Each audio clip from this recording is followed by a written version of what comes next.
23 25 ಬರಬೇಕು ನಮ್ಮನೇಲಿ. ಬೆಂಗಳೂರು ಗ್ರಾಮಾಂತರ, ಬೆಂಗಳೂರು ಮೂರು ಬರ್ತದೆ. 3 5 ಹೋದ್ರು ಕೂಡ 20 ಬಂದೇ ಬರುತ್ತೆ ಸರ್. ಅಂಡರ್ ಕರೆಂಟ್ ಇದು, ಅಂಡರ್ ಕರೆಂಟ್ ಅದು ಹೆಂಗೆ 5 ಗ್ಯಾರಂಟಿ ಏನು ಇಂಪ್ಲಿಮೆಂಟ್ ಆಗಿದೆ. ಹೆಚ್ಚಿನದಾಗಿ ಮಹಿಳೆಯರು ಮತದಾನದಲ್ಲಿ ಭಾಗವಹಿಸಿದ್ದಾರೆ. ಮಹಿಳೆಯರು ಏನು ಇದರಲ್ಲಿ ಮತದಾನದ ಪ್ರಕ್ರಿಯೆಯಲ್ಲಿ ಭಾಗವಹಿಸಿದ್ದಾರೆ, ಅದರಲ್ಲಿ ಮೋರ್ ದ್ಯಾನ್ 80% ಕಾಂಗ್ರೆಸ್ ಪಕ್ಷಕ್ಕೆ ಬಂದಿದೆ. ಅವ್ರ ಇಷ್ಟ ಸರ್.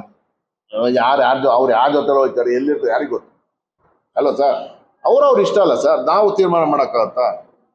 ಬಿಟ್ಬಿಡ್ಬೋದು, ಕಟ್ಕೊಂಡು ಹೋಗ್ಬೋದು, ಅದು ಬಿಟ್ಟು ಇನ್ನೊಂದು ಕಟ್ಕೋಬೋದು ಅಲ್ವಾ ಸರ್. ಅವ್ರವ್ರು ಇದು ಪ್ರಜಾಪ್ರಭುತ್ವ ಇದು. ಅದು ನನಗೆ ಗೊತ್ತಿಲ್ಲ ಸರ್. ನಮ್ಗೆ ಏನು ಗೊತ್ತು ಸರ್ ಅದೆಲ್ಲ. ನಮ್ಮಲ್ಲಿ ಬರ್ತಾರೋ ಬಿಡ್ತಾರೋ, ಅವ್ರು ಏನೇ ತೀರ್ಮಾನ ತೆಗೆದುಕೋತಾರೋ. ನಮ್ಮಲ್ಲಿ ಇಷ್ಟು ಫೈಟ್ ಮಾಡಿದ್ಮೇಲೆ ಮತ್ತೆ ಬರ್ತಾರೆ ಅಂತಿರೋದು ಹೆಂಗೆ ನನಗೆ ಗೊತ್ತಿಲ್ಲ. ಅಲ್ಲಿ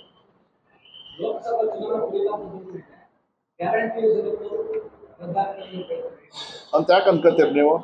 ಇನ್ನೂ 9 ವರ್ಷ ಕಂಟಿನ್ಯೂ ಆಗುತ್ತೆ.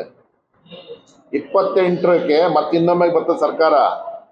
ಇನ್ನೂ 9 ವರ್ಷ ಗ್ಯಾರಂಟಿ, ಈ ಗ್ಯಾರಂಟಿಗಳು ಇರ್ತವೆ.